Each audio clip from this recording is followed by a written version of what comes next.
Is Mary Magdalene the wife, the prostitute, or the sovereign wealthy woman? Welcome to the Magdalene Interview Series. I'm Melissa Keenan, and I have with me today Sandra Nikolic. Did I say it right? Yes.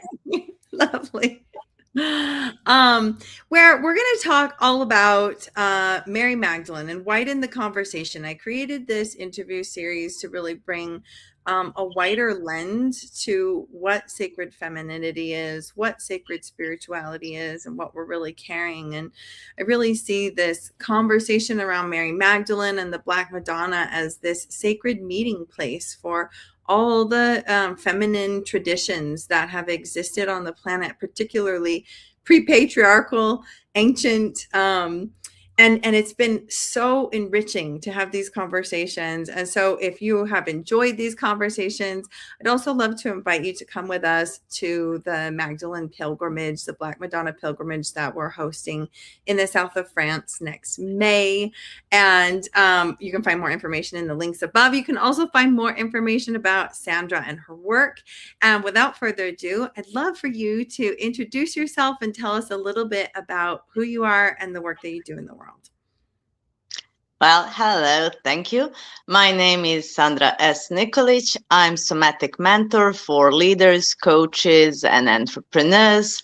I love intertwining somatic work with spirituality and with science. I also have a PhD in work motivation and burnout. And I love that this work opens the whole new perspective on feminine leadership and success in general. Beautiful. Thank you. Tell us a little bit about your personal life, where you live. What are you, I don't know, what are you into right now? I live in Europe, in country called Serbia. That's where Nikola Tesla is from. That's where the famous tennis player Novak Djokovic is from, among a few other celebrities people across the world might have heard of. And I always enjoy in creating different ways to connect with women, to collaborate, and to connect business with feminine principles. I'm very passionate about that. I'm also a mom of a preteen, amazing girl, and a poodle that's always by my side. She can say hello because she's like a shadow, always following me. I've been married for 15 years, and in a very few days, I'll become aunt. So it's like very, very beautiful season for me. Oh, that's so beautiful. Well, I would love, goodness, we got into the green room and you just started talking about this, like, she's labeled, she can't just be the sovereign, wealthy, spiritually carrying woman. She has to be the wife, she has to be the prostitute. Um, Take it from there. Yes. So Mary Magdalene is a really important saint in my tradition. I come from Orthodox Christianity, and we call it Gentle Mary. And it's really weird to see how she can be anything but who she was, because the propaganda from the past was portraying her as a prostitute, as someone who was transformed, but basically that's where she comes from, where we have evidence that she was very wealthy, very well educated, and really the disciple to perfection. She was there throughout the entire Christ journey. She was the first one to receive the good news, and yet she was not believed. She was not perceived as equal. And then there's this new age movement in sort of way where she's portrayed as a wife, but I think that is equally detrimental because it's still telling the story that is fabricated. Because why it's so scary that there's a woman that is wealthy, that's educated, that's sovereign, that actually supports, and this all is written in the Bible, so it's not like my opinion. It said that she, among other women, was supporting Christ and other disciples in their mission. It said one of women who served with their belongings, with their means. Therefore, I think it's extra triggering then to think that this was possible, and I don't see it as just that we can be anything but ourselves if we are powerful, if we are brave, and if we are devoted. Like, anything can be forgiven to a woman, but being amazing. And I feel that that is the narrative that really needs to elevate. Yes, one of the other women that was on the show posted a few days after our interview something like, and I can't remember how long, if it was true that Mary and Jesus were together. Of course, there's still speculation and different opinions about that.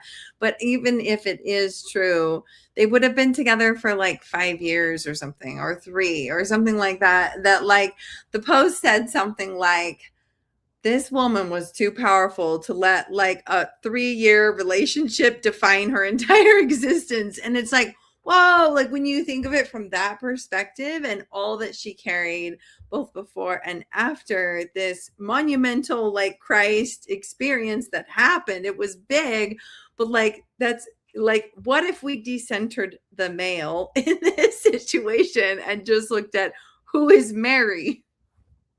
Yes, exactly. But we cannot look who is she when we interpret things from bias. Because Right. if we are determined to see something, we'll see it. Right. But that doesn't make it true. Why do you think that Mary Magdalene anciently and now continues to provoke such strong reactions in patriarchal systems? Because she is one of few women who do not fit the idea what is a woman, who is a woman. I think that this, and that is the story of many women for ages and nowadays as well. As soon as you leave the expected scenario, you are forced to have some kind of label. Mm-hmm. And we love labeling and sorting out so that we do not need to change our mind. Because nowadays I feel that people are in general very entitled with their opinions, and then they seek for evidence to support that's true, but never explore it in a way to allow the truth to be revealed to them. Mm-hmm. Mm-hmm. If it makes sense. Yeah, yeah, and seeing the way that Mary Magdalene was so whitewashed, had her power so diminished in the last 2000 years, in terms of just how we've learned about her, what is shared about her, the stories that are shared about her, like across traditions. It's like, yeah. So I think we can see it anciently. I'm curious what you think about how it threatens patriarchy today. That one feels like, ooh, like even that question for me, I'm like, I don't have a solid question. I have some seeds of ideas. What do you think? Well, I think that it's not changed much. Like what was triggering for them then is triggering nowadays as well. It's someone who does not fit into category they'd love to have. And I feel that there is a rise, but there needs to be more Yeah. of healthy and safe, both masculine and feminine. And that asks for really deep look inside of us and seeing which part is propaganda, which part is authentic, because Huge. it's very deeply ingrained that women are less than, Right. and that feminism is some scary movement that will snatch mothers and wives away, where actually we are experiencing a lot of progress when women are part of basically anything, because we are meant to co-create, Right. and no hierarchy is healthy when Right. it comes to men and women. We need to literally honor ourselves and others. And any idea that someone needs to fit in a certain role is detrimental. And I believe that, and I see, not only believe, but I see that patriarchy is harming both men and women. Yeah. It's not just about women, it's both men and women. Yeah, And absolutely.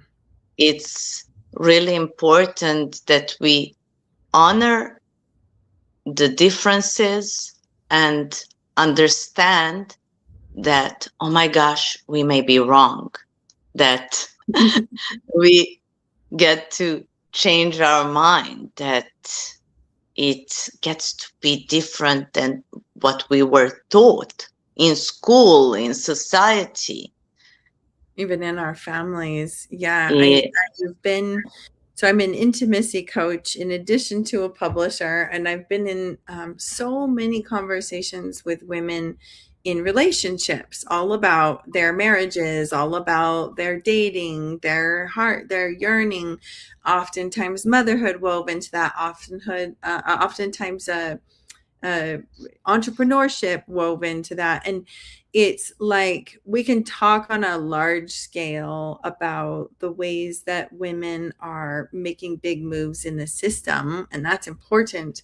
But it's fascinating to me from the conversations that I had how often these patriarchal roles are still playing out in people's homes in their day to day and how they interact with each other and the ways that women still have to kind of snake our way around in our power simply because we know if we just stood up and said this is what needs to happen, that it's possible our husband might say no, it needs to be my idea or whatever it is. Like these things are still playing out in such big ways. And I know that you do a lot of work around, business and optimization in the workplace and all of that. Like how do you see these elements playing out for entrepreneurs, women entrepreneurs or women leaders? Well, what I notice is that a lot of women have this male gaze perspective. What I want to say is that they want to be successful, but do not notice that it needs to be done their way. So women can absolutely be brilliant CEOs, and they are. They have amazing capacity for leadership. They are excellent in whatever they're doing, but they sometimes fall for that propaganda that they are too much, or that they need to be more feminine, that they need to tone it down, that if they are successful, some other part of their, if they're successful in their business, some other part of their life will suffer, or that they cannot have a strong, safe partner. Yeah. So a lot of bias as well, and a lot of questioning, like especially extra guilt about mistakes, and mistakes are inevitably part of our growth and evolution. So they tend to be way harsher on themselves for mistakes. They are much bigger perfectionists. They are also frequently questioning their worth, and do they deserve certain income or certain lifestyle, whereas for masculine leadership, that's somewhat normal. And I feel that with the rise of Sigma leadership and understanding that emotional intelligence and sustainability and nervous system regulation, they're all part of success as well. So it's not just numbers, and it's numbers and the skills and the way you feel. Women are more and more claiming what is natural for them, because there are millions of so much talented leaders, creators, entrepreneurs, that it's amazing. Yeah, right. So true. So many of the things you said are things that I've seen in myself, even in recent weeks. Like the whole conversation of, how I've related to my family and how has that impacted my success in my business, or my willingness to devote to the work I feel called to. And how do I, like, there are so many hours in the day, but what do I really define as a good mother, and how do I be with my values in that, instead of allowing everybody else to define that for me, which is what has been the case since I started having, my kiddos when I was 20. So it's like, it's so real. And I think it finding deeper layers like that always surprises me. Like it sneaks up because it's internalized misogyny. We don't even know it's there. We don't even Absolutely. know. Absolutely. Well, you had said that, kind of this feeling that many spiritual spaces, or like new age spirituality, are missing some key things that you feel like Magdalene embodies, or brings us to. What do you feel like the modern spiritual spaces are missing today that we need? What I feel that lacks the most is a clear direction. I feel that there is a really big mishmash of things. And don't get me wrong, I also love connecting different traditions for myself. I read different scriptures. I love certain poets or artists from different traditions, and it enriches us. But if we cherry pick different things and then put them in one pot, it's nothing. It's a mishmash of everything. So I believe that a lot of spiritual spaces need clear path rather than everything is true, everything is possible, everything is like a huge creating melting pots that are actually spiritually detrimental because you are torn between so many things and you cannot then live your life or do the business in the most aligned way because there's always something that you need to do more and more and more. It's like it feels like consumerism. Like you always need this outfit and that option, and this is the latest. You need to be on the trend and see what is new. And while that's okay for fashion for some people, if you're constantly updating and bringing in new practices, new tools, new scriptures, it creates chaos in our spiritual and psychological ecosystem. That's really interesting.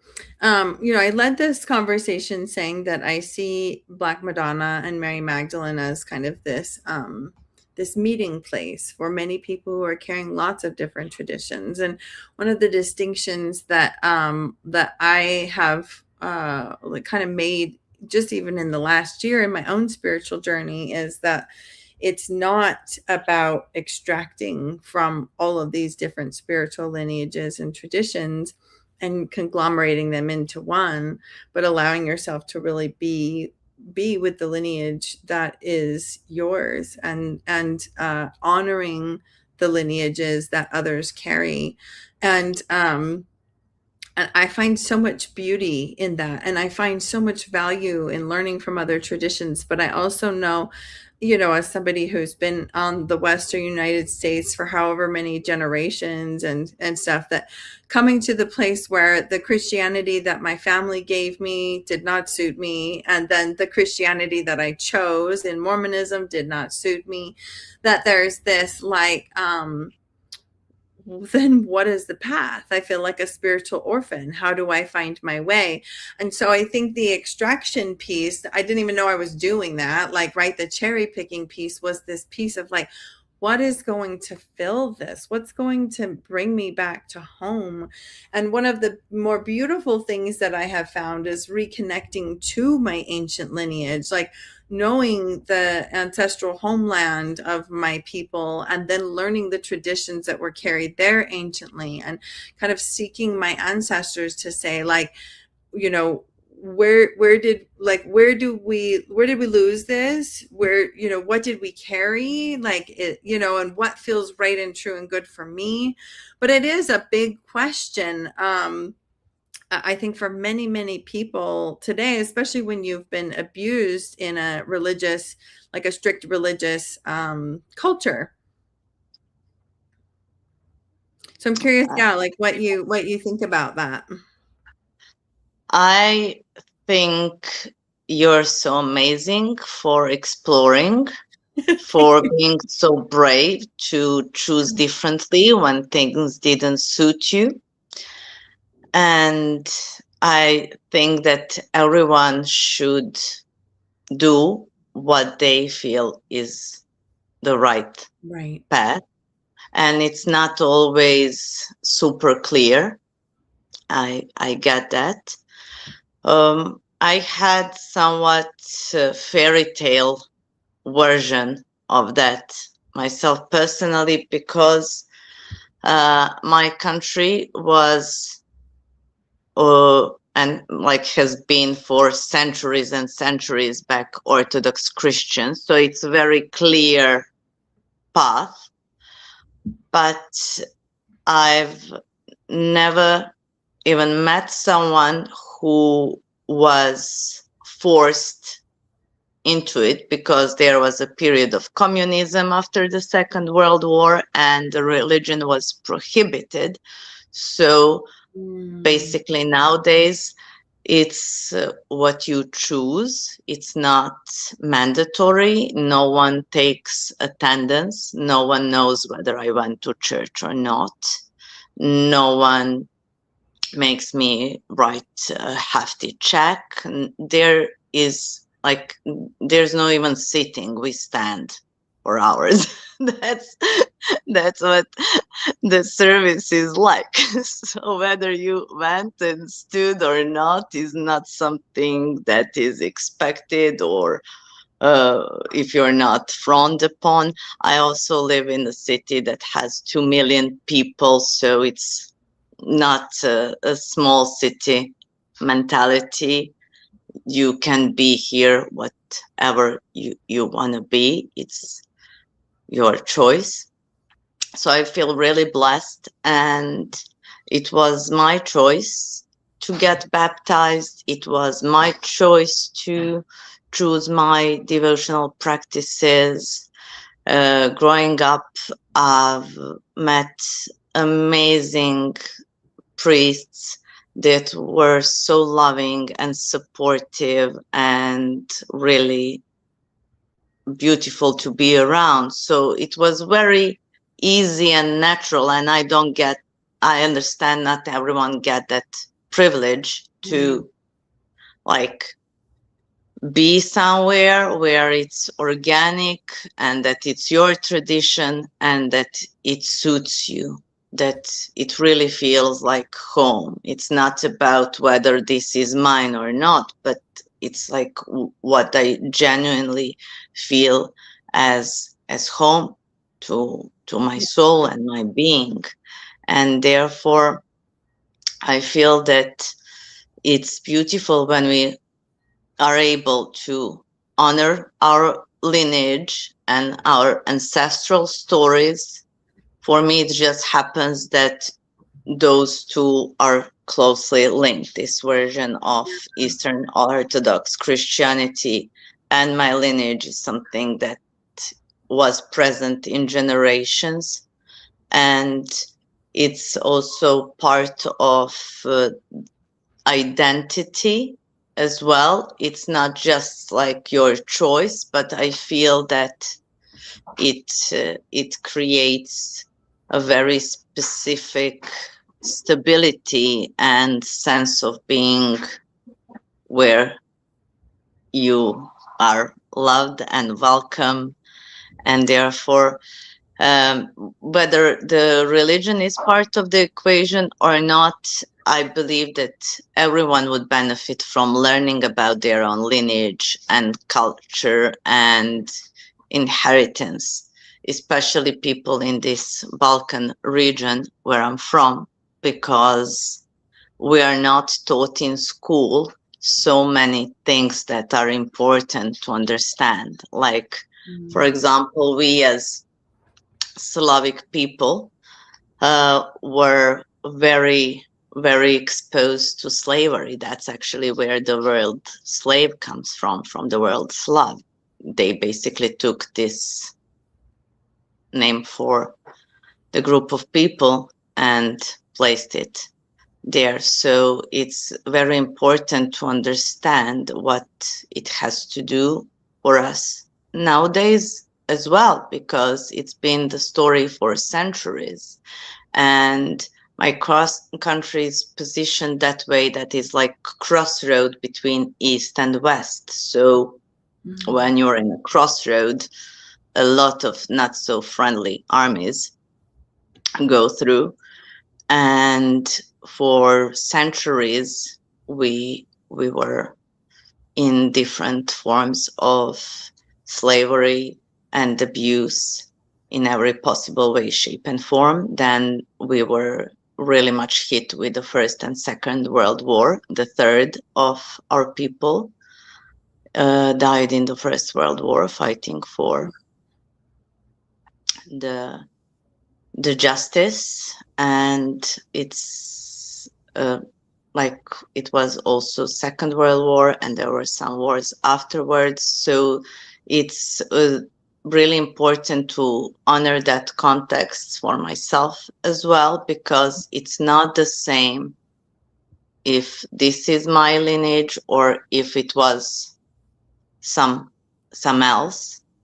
It's if someone says like, why is that important? It's important because in epigenetics there are 7 generations that directly we inherit from, and also there are stories written literally in our bones, in our collective subconscious and conscious.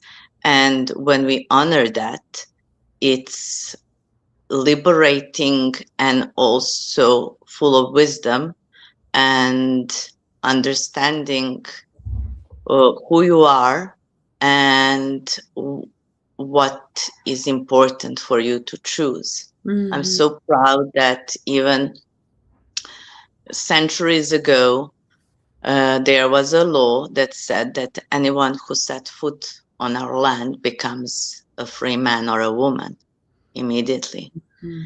And it's showing me that freedom is something that I must have and also give others as well.